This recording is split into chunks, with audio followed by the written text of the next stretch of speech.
Shalom bien-aimés, frères et sœurs, shalom peuple de Dieu, shalom peuple de Dieu, que l'Éternel Dieu nous soit richement favorable. Ce matin, encore une fois, nous sommes dans la joie de pouvoir savoir que nous sommes au rendez-vous et nous rendons gloire et grâce à celui qui nous a concédé la grâce ce matin. Donc, nous savons que la grâce, c'est une faveur imméritée.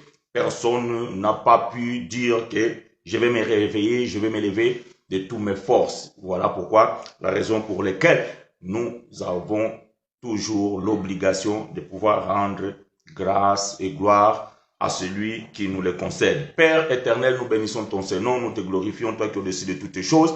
Nous reconnaissons qu'au-dessus de toi, il n'y a que ta couronne de gloire.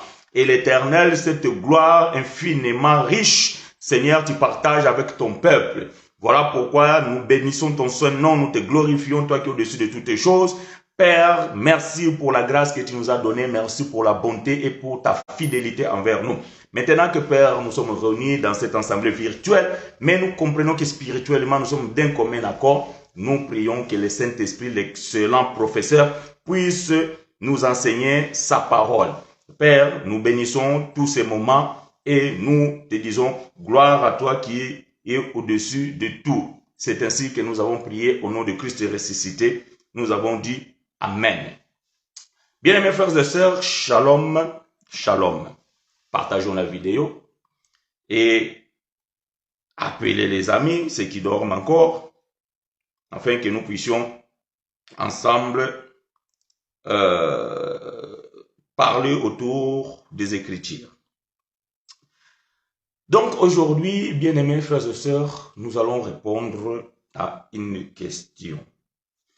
J'espère que la sœur qui a posé la question, elle est en ligne, qu'elle me suit, ou sinon, si ce n'est pas le cas, donc elle pourra suivre en différé et voir si nous avons répondu à sa question ou il resterait encore l'ombre de doute. Alors à ce moment-là, nous pouvons toujours prendre contact et le ministère est là pour pouvoir nous éclairer. Et c'est là, nous le faisons à l'aide du Saint-Esprit qui est le maître par l'excellent. Alors, la question a été posée comme celle-ci. Si on transgresse la loi de Dieu, péchait-on? Puisque le péché est la transgression de la loi.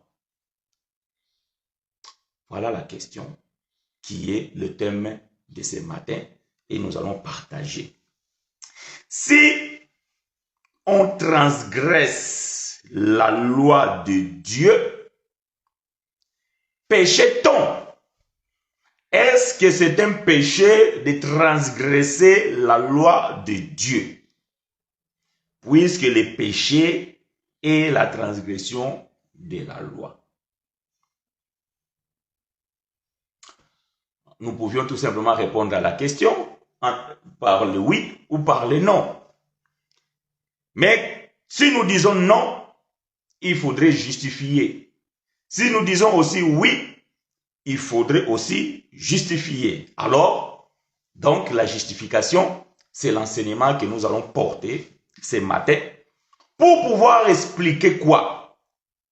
Pour pouvoir expliquer d'abord qu'est-ce que c'est la loi de Dieu. Que l'Éternel nous soit favorable et nous vous souhaitons la bienvenue dans cette école de la grâce de Dieu. Donc, il faudrait que nous puissions définir, il faudrait que nous puissions expliquer qu'est-ce que c'est la loi de Dieu. Bon, on a déjà parlé de ces choses, vous le savez, mais puisque c'est une question, alors, nous devons y répondre. Bon, la question me semble être claire. J'ai voulu avoir la personne qui a posé la question au téléphone, mais nos temps ont été un peu compliqués pour pouvoir savoir un peu plus par rapport à la question. Mais si la bien-aimée est connectée, elle pourra toujours s'y renchérir sur la question afin que nous puissions avoir plus de détails de la question ou si nous sommes en dehors de la vraie question, alors nous allons réparer les tirs par rapport aussi à notre réponse. Mais si la question reste simple telle qu'elle est posée, si on transgresse à la loi de Dieu, péché-t-on? Voyez-vous? Si la question elle reste comme ça, donc nous pouvons répondre aussi par un oui ou par un non. Mais si la question elle est un peu plus poussée, en se disant que dans la nouvelle alliance, qui est notre dispensation d'aujourd'hui, est-ce que peut-on transgresser la loi de Dieu? Ah, voyez-vous, ce n'est plus la même question. Voilà, ce n'est plus la même question. Parce que la question telle qu'elle est présentée, elle ne nous donne pas par quel temps. Est-ce que c'est tout simplement par rapport à la Bible? Si c'est par rapport à la Bible, nous allons dire que oui, lorsque on transgresse la loi de Dieu, nous commettons un péché. Ou, du moins si je réponds correctement, lorsque les bien-aimés qui étaient sous la loi transgressaient la loi, ils commettaient un péché. Voyez-vous? Donc, même ma réponse, elle va dépendre vraiment de la question posée. Bon, puisque je n'ai pas eu la sœur pour pouvoir poser la question dans quel sens elle voulait vraiment la poser, alors moi je vais extrapoler. Ça veut dire que je vais essayer de considérer que cette question nous concerne à nous aujourd'hui. Je vais sortir dans la généralité pour que nous amenons la chose dans son contexte, ou plutôt dans le contexte actuel, parce qu'il s'agit de nous aujourd'hui. Et la personne qui a posé la question, il vit avec nous dans cette dispensation. Donc, je vais considérer cela. Pourquoi? Il se peut que par rapport à ce que nous enseignons, en confirmant que les péchés n'existent plus, et que Christ a ôté le péché, donc cela suscite aussi des questions comme ce genre de questions. Est-ce que c'est dans ce sens que la question m'a été posée? Alors je suis en train d'extrapoler parce que j'essaie de chercher la véritable ou bien le véritable sens de la question. Mais comme je vous ai dit que je vais répondre en considérant que la question est pour aujourd'hui dans cette dispensation de la grâce, est-ce que peut-on dire que si on transgresse la loi de Dieu, est-ce que nous péchons? Voyez-vous? Mais si je considère que la deuxième partie de la question, alors là, je peux aussi généraliser parce que la deuxième partie de la question dit puisque le péché est la transgression de la loi. Donc, j'essaie de comprendre dans quelle position la sœur qui a posé la question se trouve. Est-ce que c'est par rapport à la Bible en général ou par rapport à ce que nous disons dans la Nouvelle Alliance, les péchés n'existent plus? Voilà. Donc, voyez-vous, bien-aimés, il y a beaucoup d'enseignements dans ce sens-là, les péchés, la loi et tout ça. Donc, nous avons tous ces enseignements. Ils se trouvent sur Facebook, sur YouTube. Donc, ces enseignements sont là-bas. Mais parfois, les gens, ils ont du mal d'aller fouiller, d'aller chercher, parce que parfois, les thèmes, donc, ils diffèrent un peu, et donc, on ne s'y retrouve pas. Donc, voilà pourquoi nous venons pour pouvoir répondre à cette question sous forme d'un enseignement, pour que nous puissions essayer de faire comprendre quoi. D'abord, comme je vous ai dit dans mon introduction, définissons la loi de Dieu. Vous savez, bien aimés, nous avons déjà parlé de ces choses. Dans la Bible, nous trouvons 3 sortes de lois. Donc, dans la Bible, nous trouvons 3 sortes de la loi. Il y a la loi de Dieu, il y a la loi de Moïse et il y a la loi de Christ. Donc, ces 3 lois, nous les trouvons dans la Bible. Mais, tous ces trois lois-là, bien aimés, concernent des temps aussi définis. La loi de Moïse, la loi de Dieu et la loi de Christ, cela concerne aussi des temps ou bien des dispensations déterminées. La loi de Moïse a été donnée à Moïse. Ça veut dire que Moïse devait écrire. Il devait poser la doctrine pour le peuple qui était sous sa responsabilité, ça veut dire que le peuple d'Israël.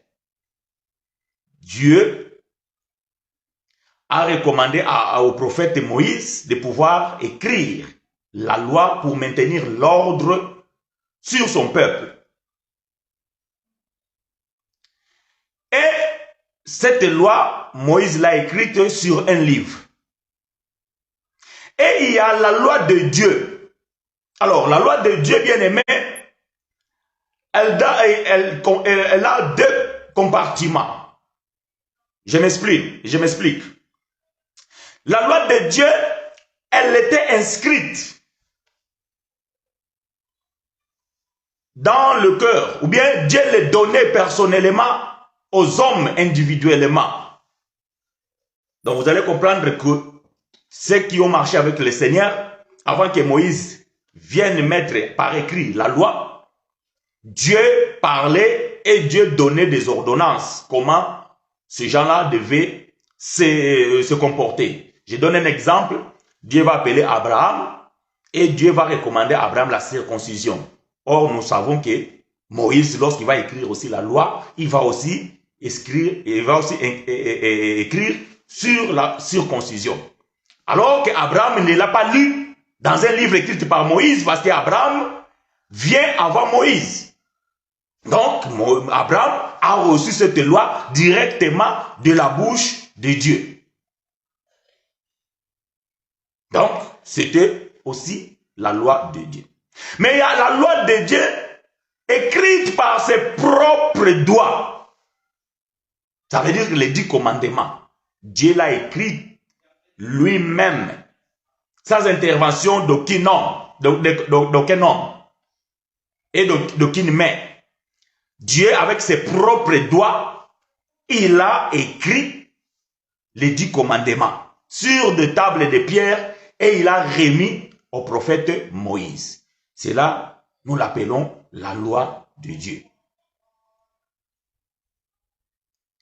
Donc, maintenant, avant que je parle du troisième, qui est la loi de Christ, restons d'abord entre ces deux lois, la loi de Moïse et la loi de Dieu. La loi de Moïse et la loi de Dieu, lorsqu'il les transgressait, donc il commettait un péché. Parce que ils enflaient à la loi de Dieu ou à la loi de Moïse. Donc, par là, nous pouvons dire que lorsqu'on transgresse la loi de Dieu, c'est un péché. Voyez-vous? C'est un péché. Maintenant, après je vais donner les Écritures, parce que là, je suis en train d'expliquer, parce que c'est des choses que nous connaissons, qu'on en a déjà vues, mais puisque c'est une question, nous devons y répondre. Donc là, je donne les explications, après je vais donner les Écritures, et lorsque je vais donner les Écritures, nous aurons moins du mal à pouvoir comprendre ces choses, parce que les Écritures donc, vont venir tout simplement corroborer ce que je suis en train de dire. Maintenant, une fois que nous avons dit que la loi de Dieu et la loi de Moïse, lorsqu'elle était transgressée, c'était un péché. Alors, la question, je vais la poser simplement dans un autre sens, en se disant, aujourd'hui, dans la nouvelle alliance, là où nous nous retrouvons aujourd'hui, est-ce que peut-on transgresser la loi de Dieu? La réponse est non. Voyez-vous, la réponse est non. Mais frère chinois, pourquoi non? Ah, voilà pourquoi j'avais dit que si je dis non, je dois me justifier. Si je dis oui, je dois aussi me justifier. Pourquoi alors dans l'ancien temps, lorsqu'on transgressait la loi, c'était un péché? Et pourquoi alors qu'aujourd'hui, si nous transgressons la loi, ce n'est plus un péché? La réponse, bien aimé, c'est tout simplement parce que cette loi, aujourd'hui, elle n'existe plus. Ah bon, frère Chinois, oui. Mais quelle est la loi qui n'existe plus? La loi de Dieu ou la loi de Moïse? Puisque j'en ai parlé de deux lois avant que je touche la troisième loi.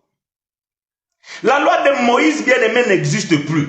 Quand on dit qu'elle n'existe plus, ça veut dire dans ses pratiques. Parce que si vous lisez la Bible, vous allez pouvoir les lire.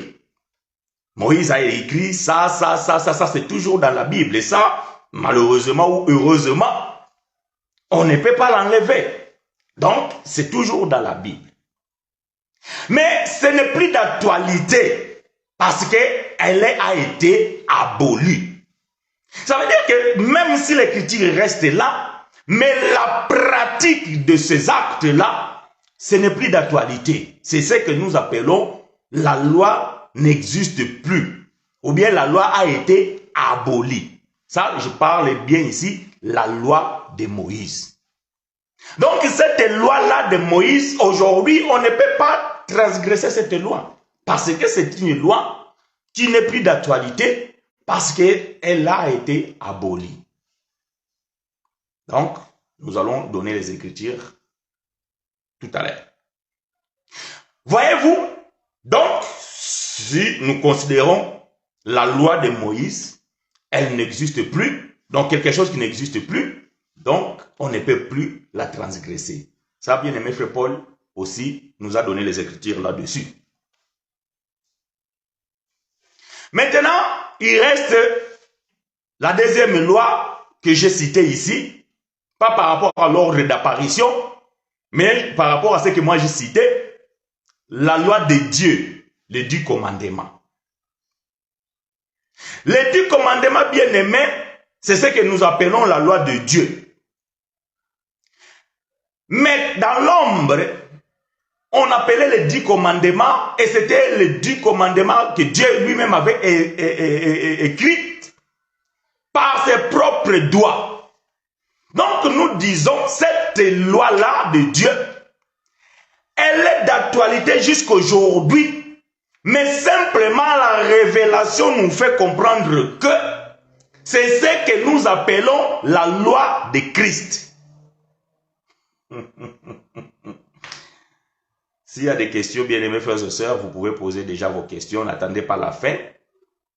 Parce qu'après, ça va être comme dimanche passé. Donc, un bien-aimé a posé la question. Moi, je ne l'ai pas vu. Et après, donc, voilà, la question n'a pas été tout simplement répondue. Donc, vous pouvez déjà, d'ores et déjà, commencer à poser vos questions. Et nous pouvons y répondre aussi.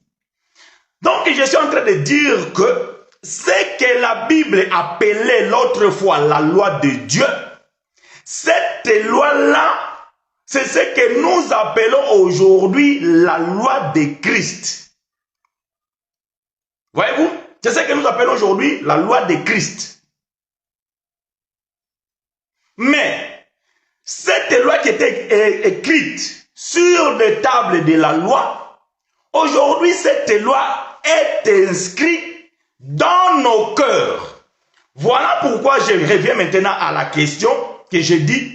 Si la question de la sœur concerne nous aujourd'hui dans la nouvelle alliance et que la question se pose dans ce sens-là, est-ce que nous les enfants de Dieu peut-on transgresser la loi de Dieu qui est la loi de Christ? La réponse est non. Ah, frère chinois. Mais si la loi de Christ, et comment si nous les transgressons, on ne peut pas considérer que c'est un péché? Mais la première réponse est que le péché n'existe plus. Donc, la loi qui a mené les péchés, c'était la loi mosaïque. C'est cette loi-là que lorsqu'on les transgressait, et cela amenait les péchés. Étant donné que Christ a aboli, Christ a mis fin à cette loi mosaïque, donc il n'y a plus de péché. Yahweh, voilà pourquoi frère Paul va dire que là où il n'y a plus la loi, il n'y a plus non plus la transgression. Donc Paul parle, ou bien Paul fait l'allusion à la loi mosaïque. Maintenant la loi de Christ qui est ce qu'on appelait l'autre fois la loi de Dieu, on ne peut pas tout simplement la transgresser. Pourquoi? Parce que cette loi se résume à un seul mot, ou bien à une seule loi, ou bien à un seul précepte, l'amour. Voilà, c'est ce que frère Paul nous a dit. Ça s'appelle l'amour. Oh, l'amour, c'est Dieu lui-même. L'amour, c'est Dieu lui-même. Alors, frère Jean va dire ceci, dans son épître, pas dans son livre historique, dans son épître, il va dire que quiconque est de Dieu ne pêche plus. Bon, la question je pose aussi autrement. Sommes-nous de Dieu? Je pense que chacun peut dire la réponse est oui. Mais si sommes-nous de Dieu, et que frère Jean dit que celui qui est de Dieu ne pêche plus, donc nous ne pouvons pas pécher. Voyez-vous, donc les réponses sont claires et simples. Gloire à Dieu, que l'Éternel soit béni. Voyez-vous, donc les réponses sont simples. Si nous considérons dans la généralité la loi de Dieu, donc la loi mosaïque, donc la transgression de cette loi, c'est un péché. Si nous prenons que la loi de Dieu, c'est les 10 commandements, et que le bien-aimé frère Paul dans la Révélation va nous dire que c'est la loi de Christ. Or, la loi de Christ, donc je suis en train de répéter ce que je viens de dire, or, la loi de Christ se résume à un seul mot, une seule loi, un seul précepte, l'amour. Donc, l'amour, c'est ce qui englobe tous les 10 commandements. C'est la seule loi que nous avons aujourd'hui dans la Nouvelle Alliance, la loi de Christ. Et comme cette loi, c'est l'amour, frère Jean nous dit que Dieu est amour. Et quiconque est de Dieu ne pêche plus. Donc, ça veut dire que si nous sommes de Dieu et que la loi de Dieu est inscrite dans nos cœurs, nous ne pouvons pas pécher.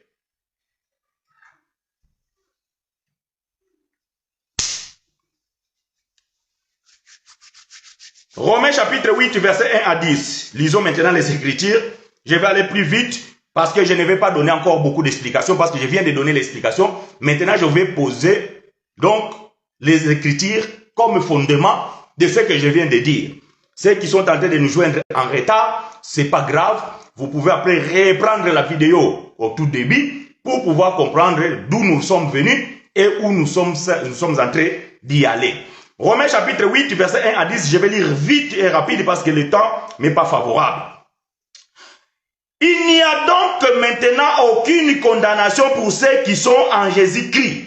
En effet, la loi de l'esprit de vie en Jésus-Christ m'a affranchi de la loi du péché et de la mort.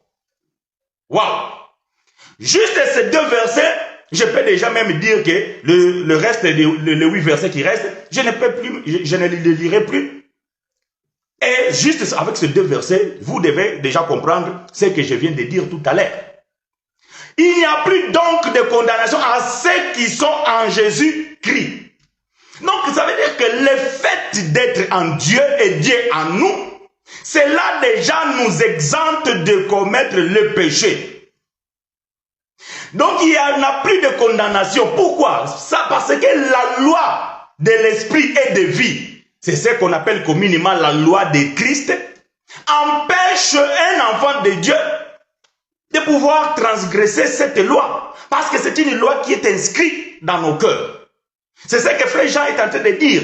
Si nous sommes en Dieu et Dieu est en nous, donc nous ne prêchons plus. Est-ce que je me fais comprendre? Vraiment, frères et sœurs, posez-moi des questions pour que nous soyons clairs. Et peut-être d'accord, je ne dirai pas, parce que vous n'êtes pas obligé d'être d'accord avec moi. Mais au moins, que vous soyez d'accord avec les Écritures.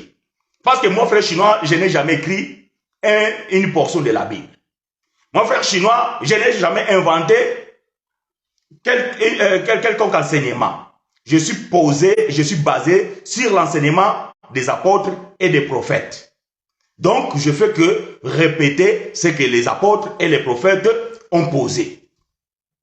Donc, ici, le bien-aimé frère Paul, notre Père dans la foi, il dit qu'il n'y a plus donc aucune condamnation pour ceux qui sont en Jésus-Christ. Pourquoi alors, frère Paul? Parce que la loi de l'esprit de vie en Jésus-Christ m'a affranchi de la loi du péché et de la mort. Voyez-vous, donc frère Paul et les contemporains de frère Paul, ils étaient affranchis de la loi qui amenait la condamnation et la mort. Donc nous savons que ça c'est la loi de Moïse. Mais Paul dit que maintenant que nous sommes en Christ, il n'y a plus cette condamnation. Mais pourquoi frère Paul? Parce que Christ est la fin de la loi pour ceux qui croient. Romains chapitre 10, verset 4. Donc ceux qui sont en Christ, il n'y a plus de loi, de condamnation. Parce qu'on ne peut condamner quelqu'un lorsqu'il transgresse la loi. Et lorsqu'il n'y a plus de condamnation, c'est parce que cette loi n'existe plus. Et qui a mis la fin à cette loi? C'est Jésus. C'est Christ. Maintenant, si nous sommes en lui, qui a le pouvoir d'effacer même la loi, comment peut-on encore transgresser une loi?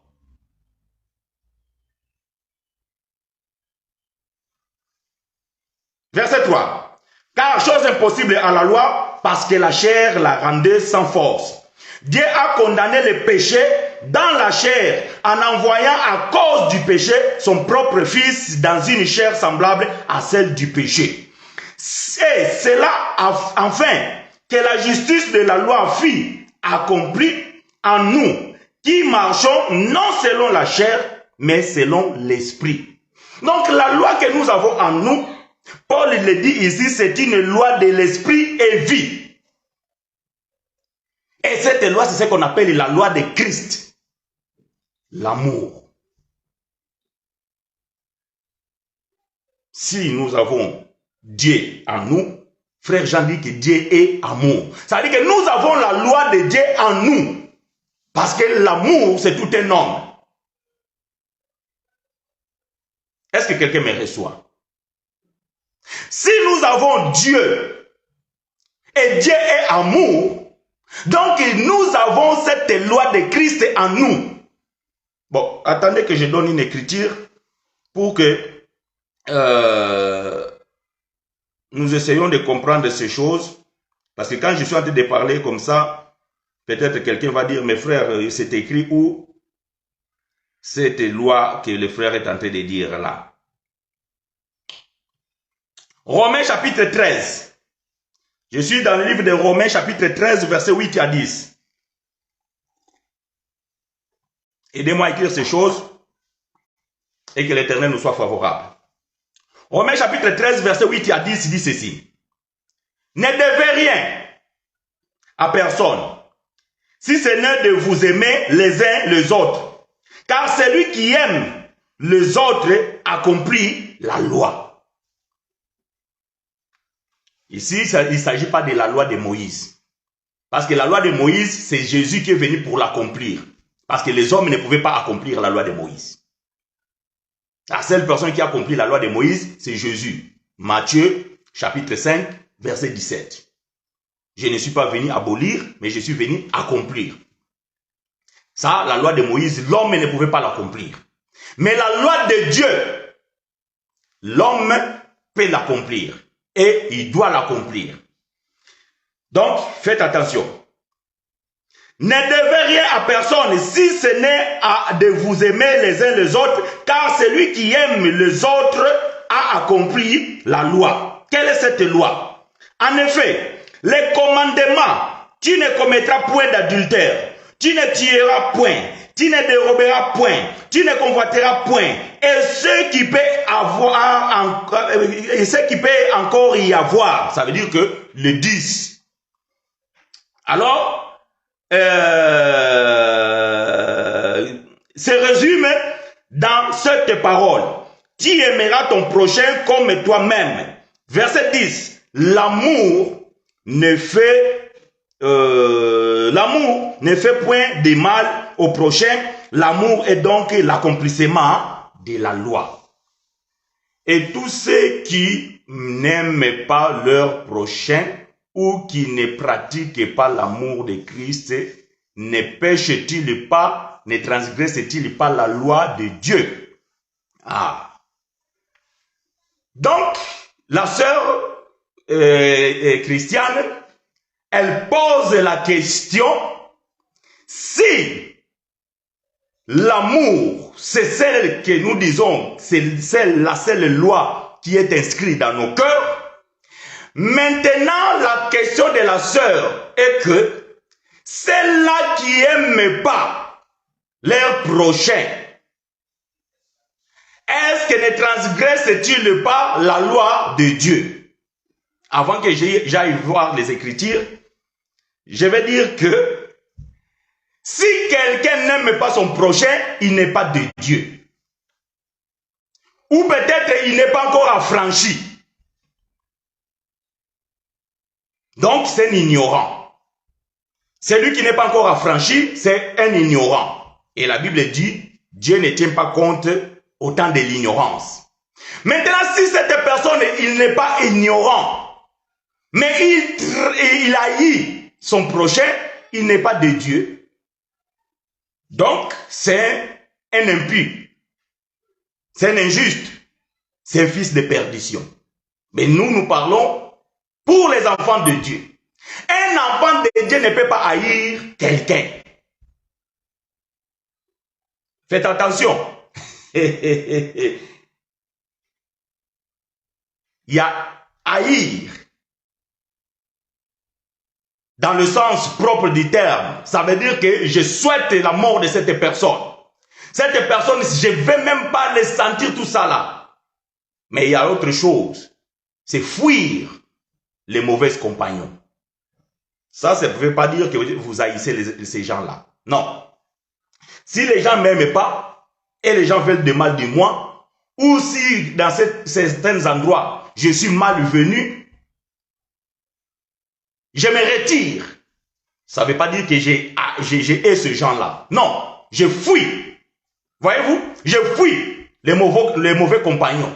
Je fuis les mauvaises relations. Je fuis les gens de mauvaise vie. Je fuis les gens de mauvais cœur. Je fuis les gens de mauvaise foi. Mais je ne les ai pas. Donc, je n'ai pas de la haine envers eux. Ce n'est pas que je ne les aime pas, mais je n'aime pas ce qu'ils font. Je n'aime pas leur pratique. Alors, je prends mes distances. Alors, je m'éloigne d'eux. Ça, ce n'est pas haïr quelqu'un.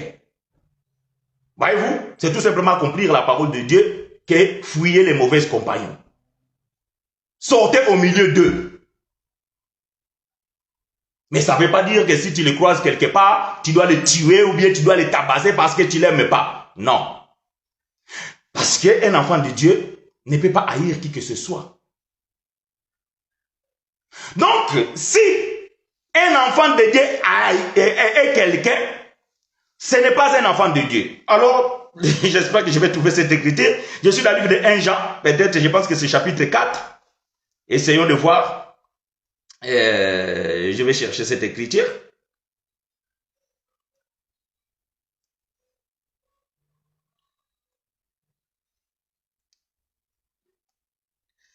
« 1 Jean, chapitre 4 peut-être.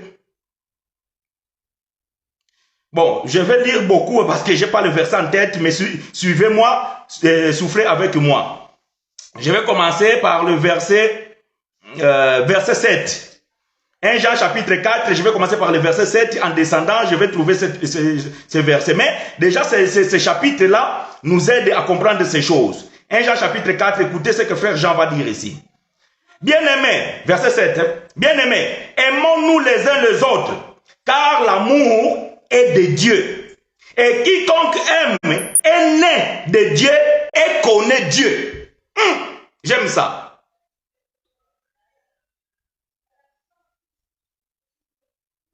Est-ce que vous comprenez? Ça commence bien. Bien-aimés, aimons-nous les uns les autres, car l'amour est de Dieu. Et quiconque aime est né de Dieu et connaît Dieu. Ah, les gens aiment dire, je suis une nouvelle créature en Jésus-Christ. Être une nouvelle créature en Jésus-Christ, c'est être né de Dieu. Parce que de l'Adam, on a hérité la chair. Mais de Christ, on a hérité la spiritualité. Voilà pourquoi Paul pouvait dire dans Éphésiens, nous sommes une créature en Jésus-Christ. Pour faire quoi? Pour pratiquer les bonnes œuvres. Est-ce que l'amour, c'est pas ça, les bonnes œuvres? Ah oui, c'est ça. Là, je suis dans l'Éphésiens chapitre 2, verset 10. Donc, voyez-vous, celui qui est né de Dieu, il doit aimer. Donc, si quelqu'un n'aime pas son prochain, ce n'est pas un fils de Dieu. Alors, si c'est un fils de Dieu, il est encore dans l'ignorance, il doit être franchi par la parole. Et Dieu ne tient pas compte l'état d'ignorance. Je continue la lecture. Celui qui n'aime pas n'a pas connu Dieu, car Dieu est amour. Ah, voilà la loi de Dieu. Donc la loi de Dieu c'est amour. Donc si tu as connu Dieu, tu ne peux pas désobéir, tu ne peux pas transgresser cette loi. Impossible. Oh non frère, j'ai dit impossible. Impossible. Voilà pourquoi ma réponse était non. Et je vous avais dit, je vais donner les Écritures. Et voilà les Écritures que je suis en train de lire. Celui qui n'aime pas n'a pas connu Dieu, car Dieu est amour. Peut-être si tu n'aimes pas, c'est parce que tu es encore ignorant, parce que tu ne connais pas encore Dieu. Alors il faudrait que l'évangile de la grâce, la véritable parole, selon ce que frère Paul dit dans Éphésiens chapitre 1 verset 13, lorsque vous écoutez la véritable parole, la parole de votre l'évangile de votre salut, voyez-vous, parce qu'il y a certains évangiles, ce n'est pas l'évangile du salut. Parce qu'il y a certaines paroles, ce n'est pas la parole de vérité. Voilà pourquoi les gens ne changent pas. Tous les dimanches, il est dans l'assemblée, mais il n'aime pas les autres. Et il dit qu'il est un enfant de Dieu. Non, frère Jean dit ici, si quelqu'un n'aime pas, il ne connaît pas Dieu. Si tu connais Dieu, la loi de Dieu doit être inscrite dans ton cœur. Selon ce que frère Paul a dit. Cette loi qui n'est pas inscrite, qui n'est pas écrite avec de l'encre, mais c'est écrit par l'Esprit, au travers les ministères. Pas sur les tables de pierre, mais sur les tables de la chair qui est notre cœur. Or, Jérémie 31, verset 31 à 34, le prophète avait déjà vu ces choses en annonçant dans la nouvelle alliance.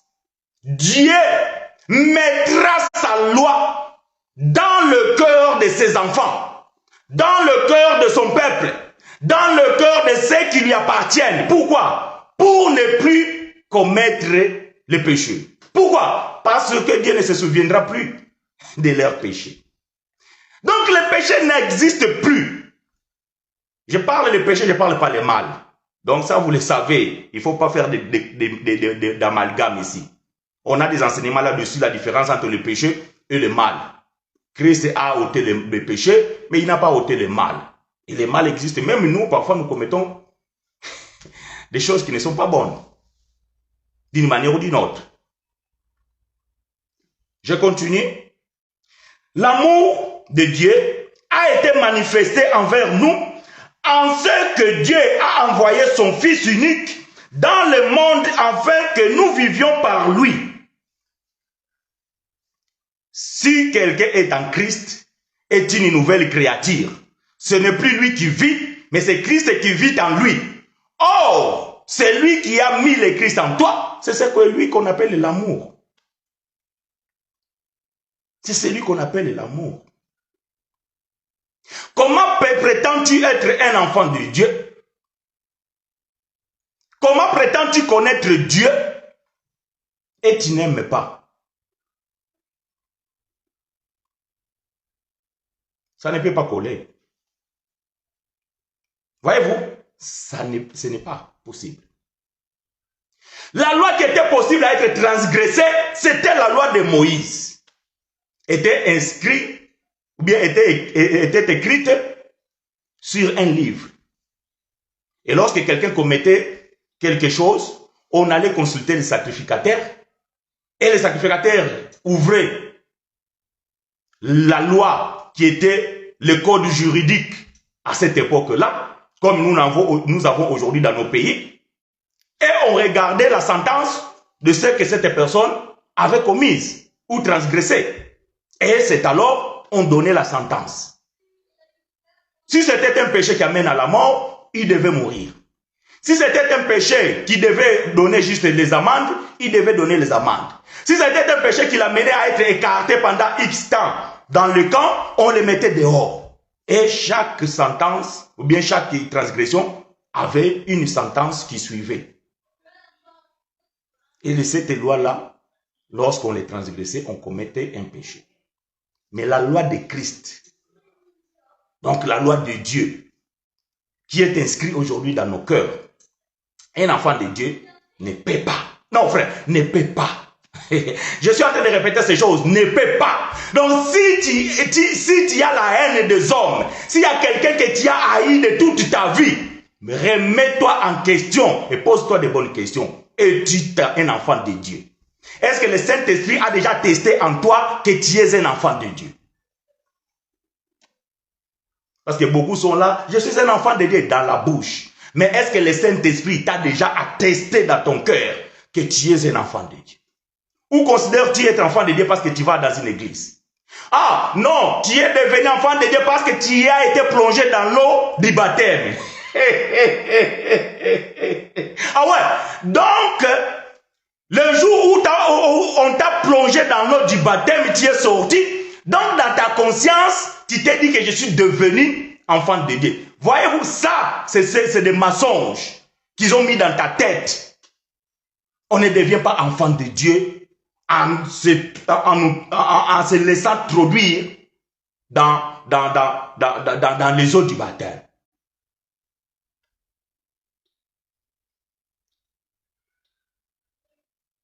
Tu peux expliquer la différence entre les péchés et les mal, s'il te plaît. Le péché, ma soeur, c'est la transgression de la loi. Et nous disons ceci. Tout mal était un péché et tout péché, ce n'est pas mal. J'ai l'habitude de dire ça. Le mal, ma soeur, elle est liée à la chair. Nzoto. Mabe evandisami na nzoto. Le mal est lié à la chair. Et le péché est lié à la loi.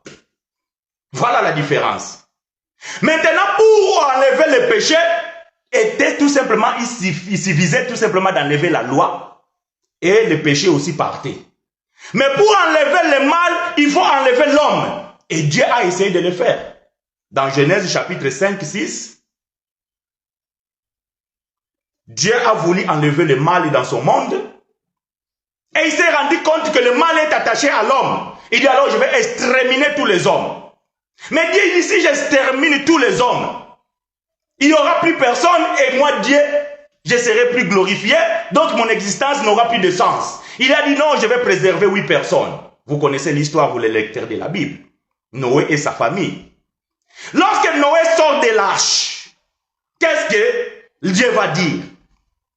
Dieu va se repentir en disant que je ne détruirai plus le monde de cette manière-là parce que le mal, voyez-vous, la Bible ne dit pas le péché, le mal est dans l'homme depuis sa jeunesse. Donc ça veut dire que depuis Adam. Parce qu'Adam a été créé jeune. Nous estimons par la révélation, il avait 33 ans. J'ai fermé la parenthèse. Voyez-vous, ça c'est le mal. Et Dieu ne pouvait pas l'enlever parce que pour enlever le mal, il faut enlever la chair. Mais le péché est lié à la loi. Ok, la sœur est d'accord. Je reviens de ce que je suis en train de dire. Je suis dans le livre des Jean, nous sommes en train de lire. Attendez, ma page vient de disparaître. Nous sommes dans 1 Jean chapitre 4, j'ai lu le verset combien? Verset 9, je pense. Oui, l'amour de Dieu a été manifesté, ok. Verset 10. Et cet amour consiste non point à ce que nous avons aimé Dieu, mais à ce qu'il nous a aimés et a envoyé son Fils comme victime expiatoire pour nos péchés. Donc, leurs péchés, eux, parce que nous ne sommes pas nés sous la loi. Parce que Jean était né sous la loi, donc c'est tout à fait normal qu'il puisse dire nos péchés. Voyez-vous? Parce que lui, il était né sous la loi. Donc, il était conscient qu'ils étaient des transgresseurs de la loi. Donc, il pouvait dire que nos péchés.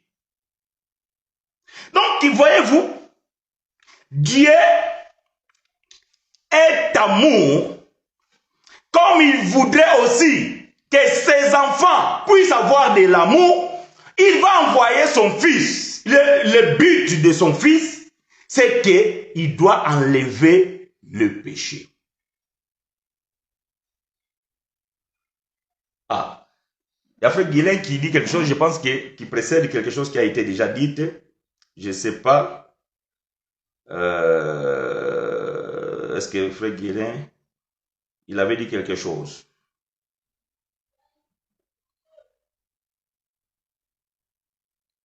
Ah, ok, je comprends.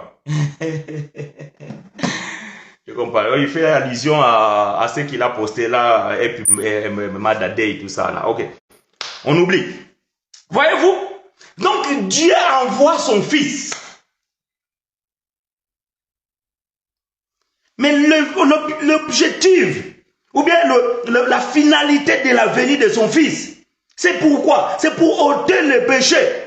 Parce que si vous lisez verset 5, Jean dit que, non, c'est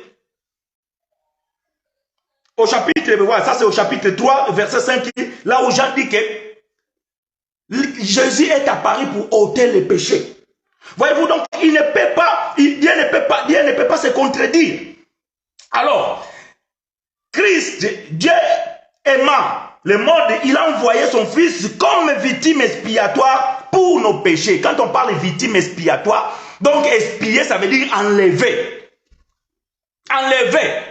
Donc, comme Dieu a enlevé les péchés, donc les enfants de Dieu ne commettent plus de péchés d'une manière quelconque. Celui qui est de Dieu ne commet pas les péchés. Celui qui a la loi de Dieu, ça veut dire que la loi de Christ, que nous appelons l'amour, ne peut pas la transgresser. Parce que l'amour supporte tout.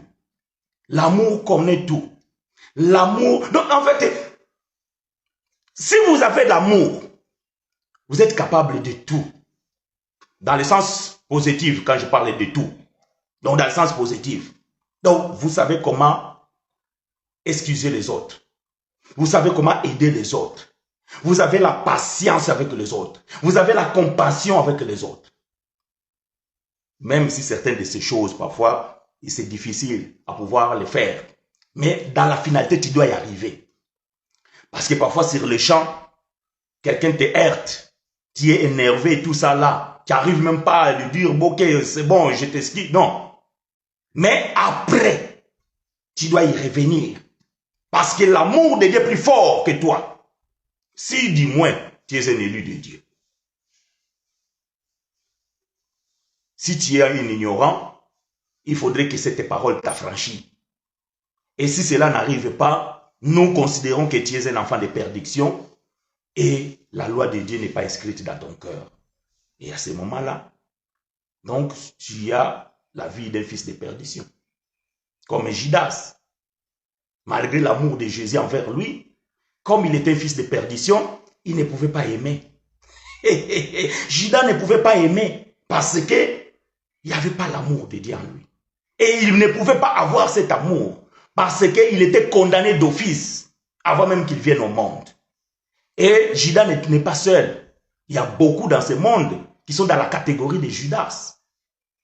Et malheureusement pour ces gens-là, bien aimés, ils ne peuvent pas aimer. Ils ne peuvent pas aimer. Bien aimés, si Dieu nous a ainsi aimés, nous devons aussi nous aimer les uns les autres. C'est lui qui a l'amour de Dieu. Il obéit à la loi de Christ. Vous devez aimer. Nous devons aimer. Je répète encore une fois. Si quelqu'un veut du mal de toi, quelqu'un veut t'empoisonner, il faut fuir. Il faut fuir. Aimer, ce n'est pas dire que ouais, je vais rester là parce que la Bible me dit d'aimer les uns les autres. Non, non, non, non, non, non. Non. Quelqu'un qui t'aime pas, quelqu'un qui veut du mal de toi, tu dois fuir. Tu dois l'éviter. Tu dois quitter. Tu dois l'abandonner. Mais dans ton cœur, sans amertume, ni la haine. Mais tu te retires. Tout simplement. Posez-moi vos questions et nous allons y répondre. Est-ce que vous me comprenez? Donc, la loi de Dieu, c'est la loi de Christ. C'est l'amour.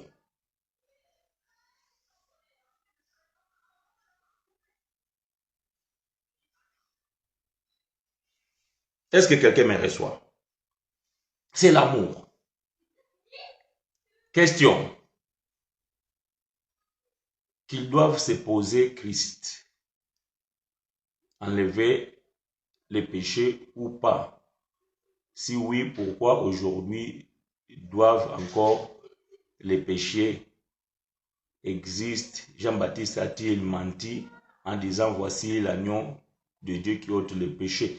Frère Ebi, je ne comprends pas si c'est une question, si c'est une affirmation, parce que je pense que en tapotant, donc tes doigts ont... Parce que je ne comprends pas, à moins que quelqu'un d'autre comprenne. Question. Donc, c'est une question que tu poses à moi ou à ceux qui nous suivent.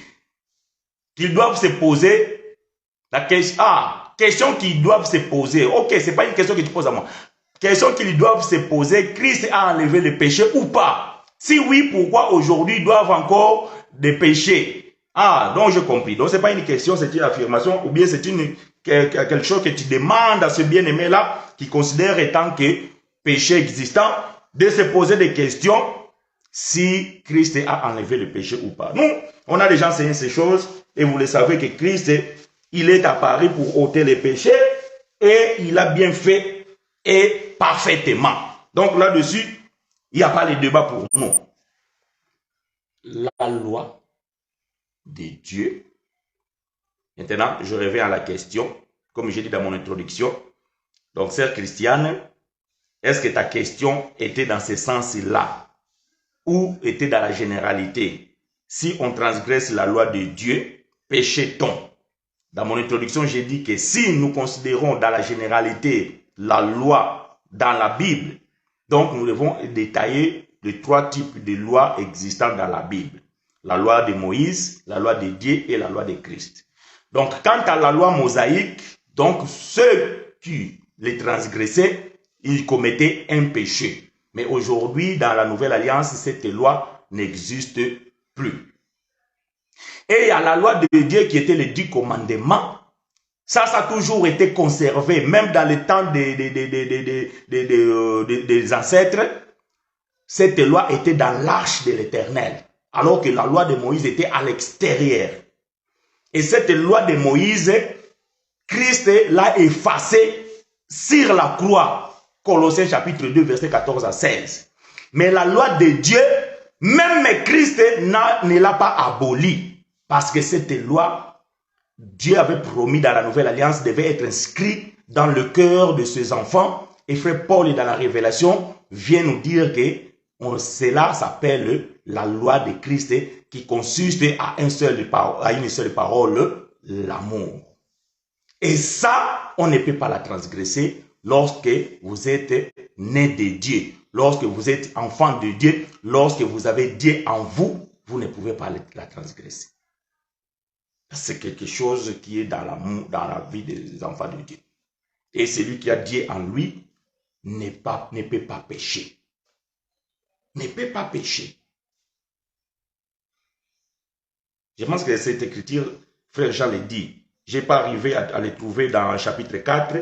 Je ne sais pas s'il est dans quel chapitre. Ou peut-être plus bas.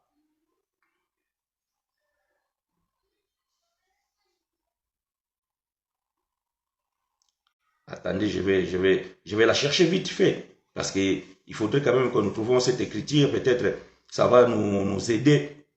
Parce que ces choses sont tellement délicates, voyez-vous. Donc ces choses, c'est très, très délicat. Mais après, je vais dire, bon, je vais d'abord chercher cette écriture.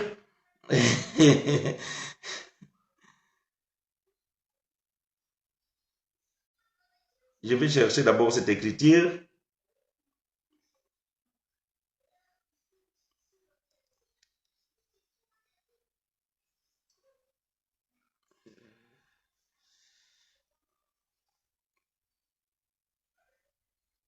Ah, c'est chapitre 3. 1 Jean chapitre 3, verset 9. Voilà. 1 Jean chapitre 3. 1 Jean chapitre 3, verset 9, il dit ceci. Quiconque est né de Dieu ne pratique pas le péché, parce que la sémence de Dieu demeure en lui et il ne peut pécher parce qu'il est né de Dieu.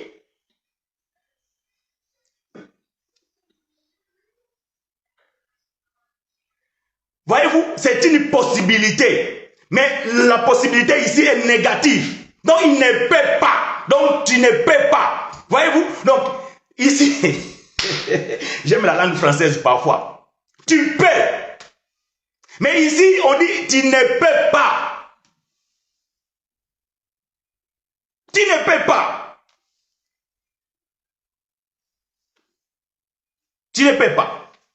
Pourquoi? Parce que tu es né de Dieu. Parce que tu es un enfant de Dieu. Comment un enfant de Dieu peut transgresser la loi de Dieu?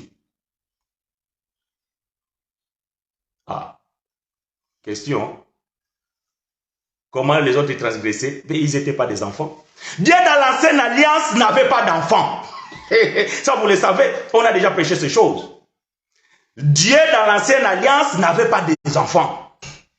Jésus est venu pour révéler la paternité de Dieu. La première personne qui appelait Dieu Père, c'est Jésus. Et il était le fils unique. Après sa mort et sa résurrection, il n'est plus le fils unique. Quand quelqu'un vous dit Jésus est fils unique, menteur, il vous ment. Il vous ment, frère. Jésus n'est pas fils unique, il n'est plus fils unique de Dieu. Il était fils unique. Aujourd'hui, nous sommes tous des enfants de Dieu. Voyez-vous, nous sommes tous des enfants de Dieu. Donc, nous les enfants de Dieu, qui ont la loi de Dieu inscrite dans nos cœurs, nous ne pouvons pas pécher. Non, nous ne pouvons pas. Tu ne peux pas. Bon, les gens ne croient pas ce que fait Chinois dit. Mais je n'ai pas besoin que vous croyez ce que j'ai dit. Je veux que vous soyez d'accord avec les Écritures. Même combien quand vous amenez les Écritures tordues ici des sens, nous allons les redresser et les mettre dans son contexte. Parce que cette Bible a beaucoup de choses aussi. Parfois, donc, quelqu'un peut venir me contredire par rapport à ce que je suis en train de dire, avec une écriture. Mais Dieu nous a capacité de pouvoir ramener la chose dans son contexte et rentrer dans la révélation, dans la prophétie, dans la doctrine ou dans la connaissance, s'il faut. Mais il faudrait que la chose soit connue et être claire. Est-ce que quelqu'un me reçoit? Voyez-vous? Donc, bien aimé, un enfant de Dieu ne pêche pas. Non. Non, non, non, non, non. Quiconque est né de Dieu ne pratique pas le péché parce que la sémence de Dieu demeure en lui et il ne peut pécher parce qu'il est né de Dieu. Verset 10. C'est par là que se font reconnaître les enfants de Dieu et les enfants du diable. Judas était reconnu parce qu'il était le fils du diable. Il n'avait pas l'amour, il ne pouvait pas avoir l'amour. Il était le fils de la perdition. Et cela a été reconnu parce qu'il n'avait pas l'amour. Mais un enfant de Dieu il ne peut pas pécher.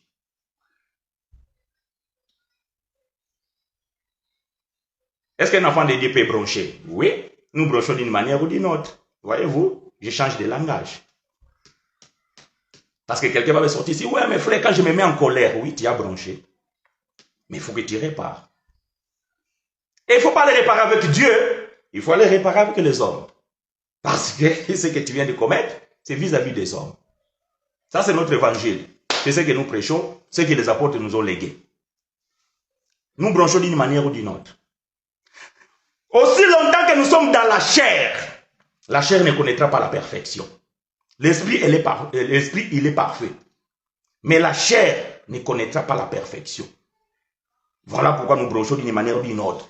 Et voilà pourquoi nous devons aider ces corps en se laissant emporter par l'esprit. Si nous marchons selon l'esprit, bien aimé, la chair, elle est faible. La chair, elle se soumet. Ton âme, elle se soumet. Mais si tu te laisses conduire par les désirs charnels, la convoitise, ton esprit l'esprit de Dieu qui est en toi va s'en attrister. Et nous allons comprendre que le frère là ne pratique pas de bonnes œuvres. Et il a bronché. Voyez-vous, il a bronché. Ne pas commettre le péché. Parce que la loi de Dieu qui est inscrite dans nos cœurs, il ne peut pas être transgressé. Il ne peut pas être transgressé. Il ne peut pas être transgressé. Ah, sinon, tu n'es pas un enfant de Dieu. Non, sinon tu n'es pas un enfant de Dieu. Bon, je sais que aujourd'hui, nous sommes beaucoup à enseigner l'évangile dans la toile. Et donc nous écoutons, nous entendons beaucoup des enseignements. Mais vous devez savoir une chose. Chacun a reçu une grâce particulière de la part de Dieu. Ça ne veut pas dire que frère Chinois, il est un apôtre excellent que les autres.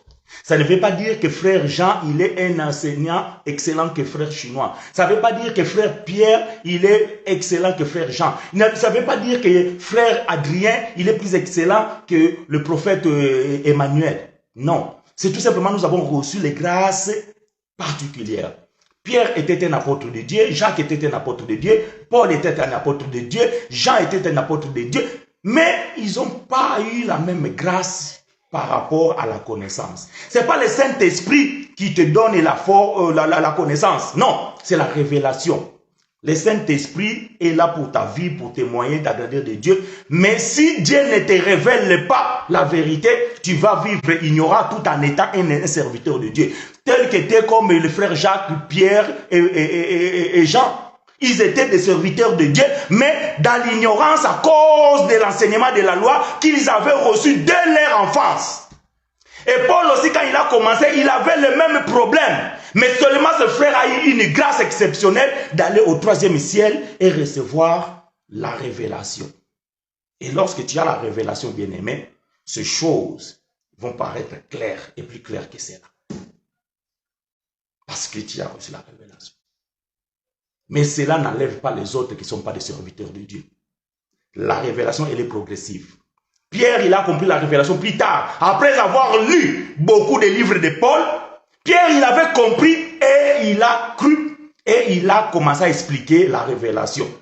Jacques, il n'a pas eu cette occasion de lire Paul, peut-être, je ne sais pas. Mais Jacques, il est resté dans la loi. Quand vous lisez l'épître de Jacques, d'ailleurs, il l'adresse aux Juifs, uniquement aux Juifs. Et vous allez comprendre qu'il parle sur la loi. Jean, pareil. Mais Dieu fait grâce à ce frère. À la fin de ce jour, il a reçu une grande révélation qu'on appelle l'Apocalypse. Bien qu'il y a des choses là-dedans que nous disons, il faut faire attention lorsque vous voulez mettre ces choses en pratique. Donc Dieu fait grâce à celui qu'il veut. Éphésiens chapitre 4, quand Paul va parler les ministres. Mais avant cela, Paul va dire celui qui est descendu et celui qui est monté. Et il a fait les dons. Voyez-vous? Le ministère, c'est un don que Dieu donne aux uns et les autres. Mais chacun selon la mesure de sa grâce. Ah, donc ça veut dire que la grâce que nous recevons en tant que ministre, c'est mesureux. Et chacun les reçoit selon la mesure de la grâce de Dieu. Il y en a quand Dieu va distribuer sur 20, il y en a qui auront 5. Il y en a qui auront 7. Il y en a qui auront 10. Il y en a qui auront 19,99. Parce que 20 sur 20, il n'y en aura pas. Celui qui a le 20 sur 20, c'est Jésus. C'est lui qui est l'apôtre. C'est lui qui est le prophète. C'est lui qui est le docteur. C'est lui qui est l'évangéliste. C'est lui qui est le pasteur. C'est lui qui est qu'est-ce que je n'ai pas cité? Le docteur. Et nous sommes des cornes. Voyez-vous, nous sommes des cornes.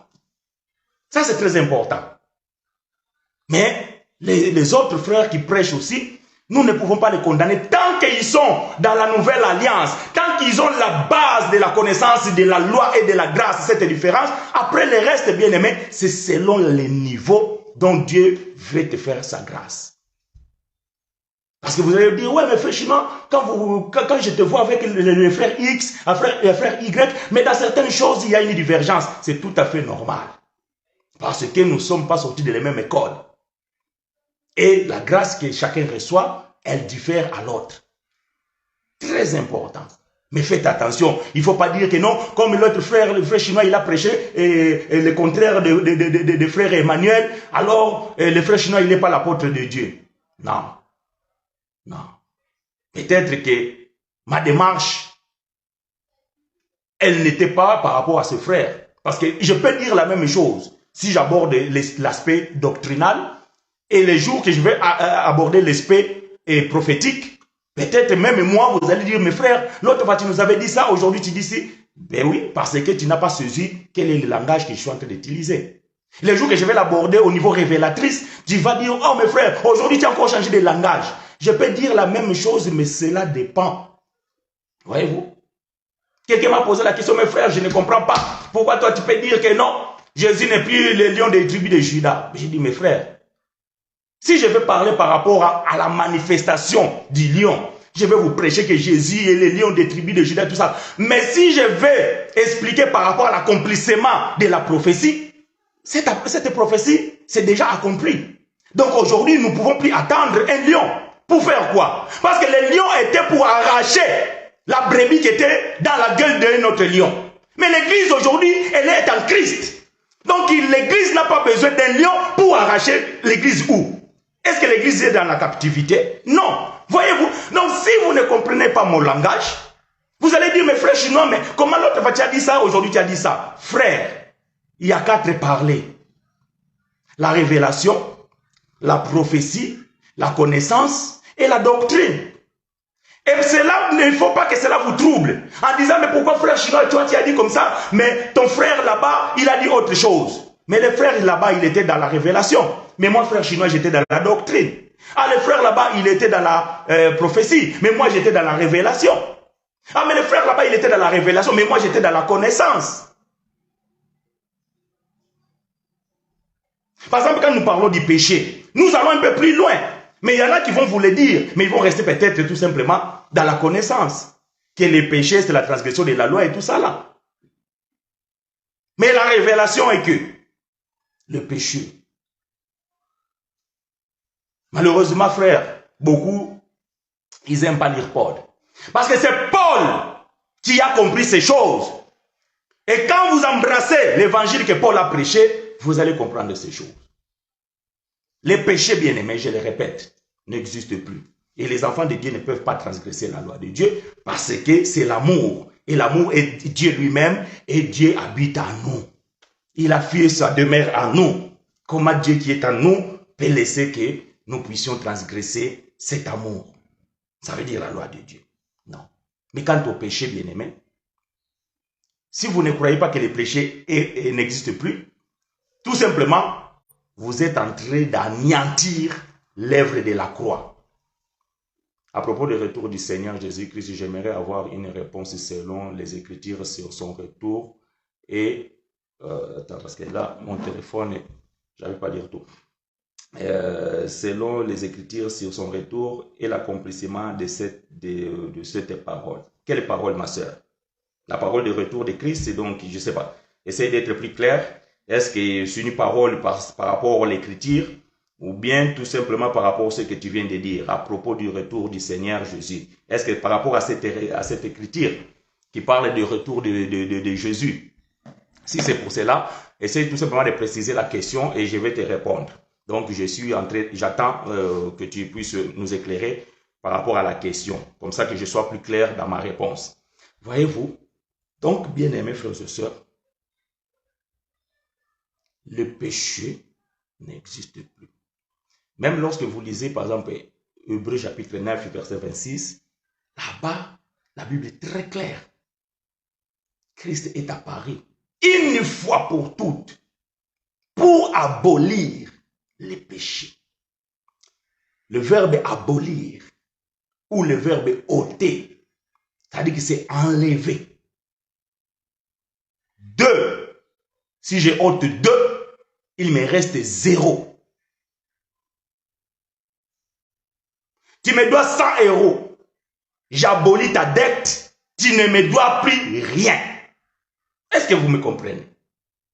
Alors quand la Bible dit Jésus est apparu une seule fois pour toutes et pour abolir les péchés, si vous ne croyez pas qu'il y a cette écriture, parce qu'il y a plusieurs, alors vous ne croyez pas tout simplement à l'œuvre de la croix.